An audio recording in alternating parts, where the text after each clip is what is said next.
করা হচ্ছে, কিন্তু মুখ্যমন্ত্রীর দপ্তরে, স্বাস্থ্য দপ্তর মুখ্যমন্ত্রীর হাতে, কিন্তু মুখ্যমন্ত্রীর দপ্তরে এই ধর্ষণ হলো, আবার মুখ্যমন্ত্রী জাস্টিস করে আর্জি করতে যাচ্ছে। দেখুন 144 এখন উঠে গেছে, তুলে দিয়েছে কেন্দ্র সরকার, ওটাকে 163 করে দিয়েছে।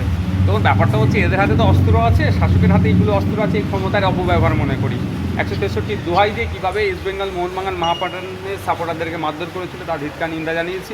মুখ্যমন্ত্রী যখন স্বয়ং তিলোত্তমার খুনিদের, ধর্ষকদের বিচারের কথা বলছেন, বিচার চাইছেন, তাহলে অন্যরা প্রোগ্রাম করলে, প্রতিবাদ আপনার প্রোটেস্ট র্যালি করলে সেখানে পুলিশকে দিয়ে করছেন, এখানে প্রশ্ন থেকে যাচ্ছে।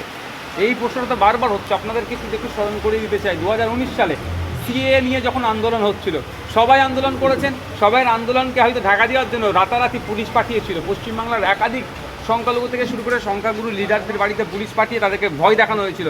আর সেই মমতা ব্যানার্জি আবার ক্যাকা সৃষ্টি করে এনআরসি বা সিএর বিরোধিতা করছিল। ঠিক একইভাবে তলে তলে আমরা দেখছি সিএ এনআরসি কীভাবে চাপিয়ে দেওয়ার চেষ্টা হচ্ছে।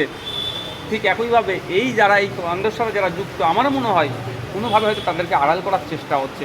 কারণ আপনারা জানবেন, আমি আজকেই তার তিলোত্তমার পরিবারের লোকের কিছু ক্লিপিং শুনছিলাম, মন্তব্য শুনছিলাম, সত্যি খুব কষ্ট লাগছিল শুনে। তিলোত্তমার পরিবারের একজন পুরুষ সদস্য বলছেন যে আপনার যতক্ষণ না পর্যন্ত দাহ করেছিল ততক্ষণ পর্যন্ত পুলিশের কি সক্রিয়তা, যে দাহ হয়ে গেছে পুলিশকে আর দেখতে পাওয়া যাচ্ছিল না। আর শ্মশানের যিনি দায়িত্বশীল আছেন তেনার বক্তব্য যে তার আগে পুলিশ ফোন করে বলেছে যে যাচ্ছে, রেডি রাখো।